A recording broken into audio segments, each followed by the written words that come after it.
Welcome to the Learning Pines YouTube. We hope this video helps. In this video, I will show how to program Acura TLX key fob, easy method.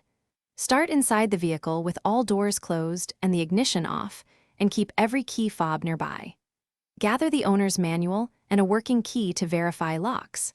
Ensure the replacement fob has a fresh battery, then follow the cabin's steps precisely to enter programming mode and sync the new fob with the car.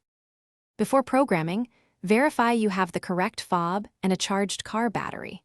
Bring every key fob you intend to keep programmed and remove any metal objects that might block signals. Sit in the driver's seat and keep your phone aside to avoid interruptions.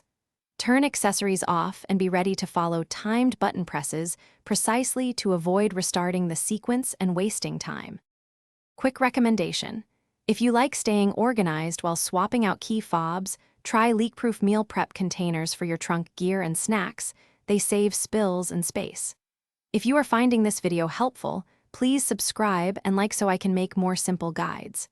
Check the description for the product link and other deals, then remember to grab one for convenience. Now let's get back to the video. Begin the programming sequence by inserting a working key and cycling ignition positions as required. Watch the door locks for a single lock-unlock confirmation after each attempt. If the locks respond, press the new fob's lock button to complete programming, then test all buttons from a short distance. Repeat the sequence for additional fobs, and if programming fails, check battery voltage and try again from the start with precise timing. Thanks for watching. Consider subscribing if we helped you.